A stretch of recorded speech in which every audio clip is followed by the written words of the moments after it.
বিজেপিৰ আমগুৰি মণ্ডলৰ সভাপতিৰ এটা বিশেষ ফেচবুক পোষ্টে সম্প্ৰতি লগাইছে হাহাকাৰ।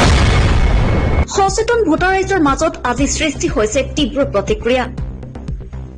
কিন্তু কি সেই বিশেষ ফেচবুক পোষ্ট? আমি আপোনালোকক দেখুৱাইছো বিজেপিৰ আমগুৰি মণ্ডলৰ সভাপতি পংকজ প্ৰাণ গায়নৰ সেই বিশেষ ফেচবুক পোষ্টটো, য'ত তেখেতে উল্লেখ কৰিছে দুটা কাৰ্যকালৰ বাবে পুৰণা আমগুৰি সমষ্টিৰ বিধায়কজনক বহুতো বিজেপি কৰ্মীয়ে বহু কষ্টৰে দিন ৰাতি একাকাৰ কৰি জিকাই দিয়াৰ পাছত আজি আমাৰ বিজেপিৰ সাংসদজনক মুকলিকৈ ভোট নিদিবলৈ পোৱা অসম গণ পৰিষদৰ কিছুমান নেতাৰ সকলো নহয় আচৰণ দেখি আচৰিত হৈছো। সঁচাই অকৃতজ্ঞ দেই এওঁলোক।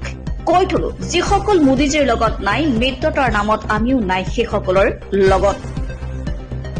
এটা প্ৰশ্ন হয়, মিত্ৰতাৰ নামত কিয় আজি চৰম তিক্ততা আমগুৰি বিজেপিত?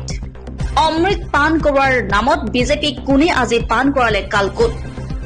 হলাহল পান কৰি নীলকণ্ঠ হোৱা আমগুৰি বিজেপিয়ে আজিও কিয় পৰিহাৰ কৰিব নোৱাৰে এই মিত্ৰতা? প্ৰকৃততে আমগুৰি বিজেপিৰ এয়া মিত্ৰতা নে মানসিক পংগুতা?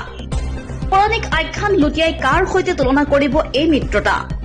ৰাম আৰু হনুমান একেবাৰে নহয়, কৃষ্ণ আৰু অৰ্জুন একেবাৰে নহয়, কৰ্ণ আৰু দুৰ্যোধন এইটো নহয়।